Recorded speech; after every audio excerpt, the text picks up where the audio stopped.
And Islamic eschatology is a new branch of knowledge in Islam.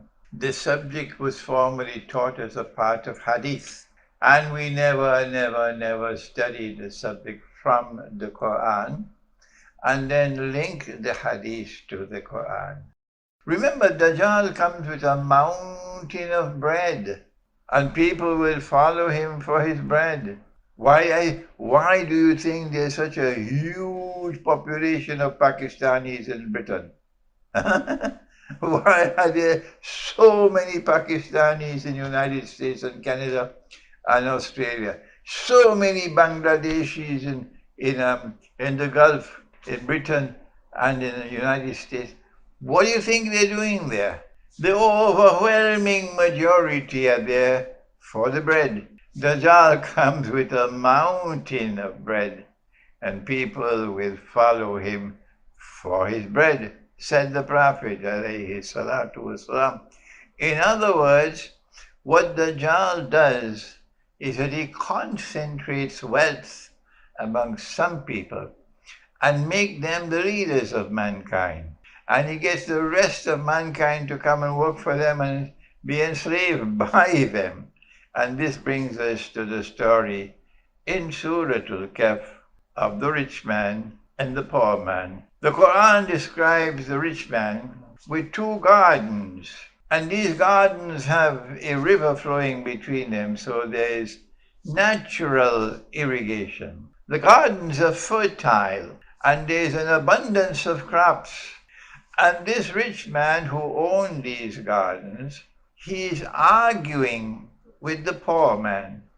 I am rich, so I'm a somebody. You're poor, you're nobody.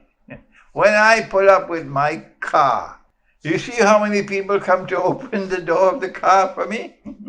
That's an indication that I'm a somebody. But the poor man gave him a warning. Be careful, says the poor man. When you enter into your garden, you should give thanks to Allah. You should give recognition of Allah that He is the one who is provided for you. And then the poor man delivers a stunning rebuke. He says, look here, you think I'm poor, you see me poor, but Allah can change my condition. Allah can give me wealth and He can take away what you have. So be careful. And so said, so done.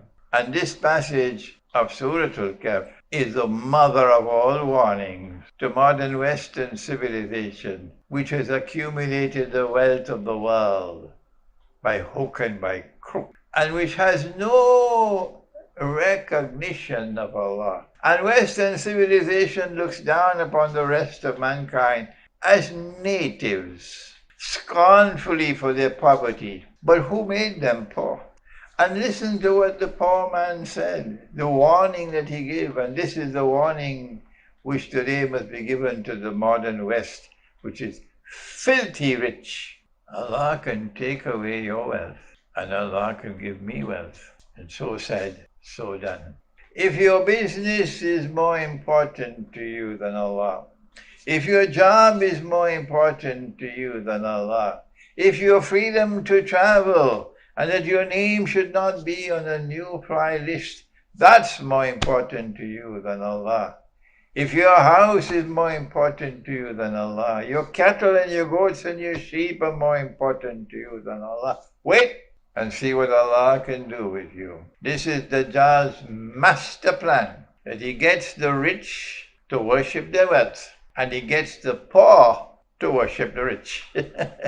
We want to be like them. So they leave Pakistan and they leave Bangladesh and they leave Egypt and they leave Indonesia and they're gone to America. And we have made it. We are successful. There's a message of hope for the poor of the world today.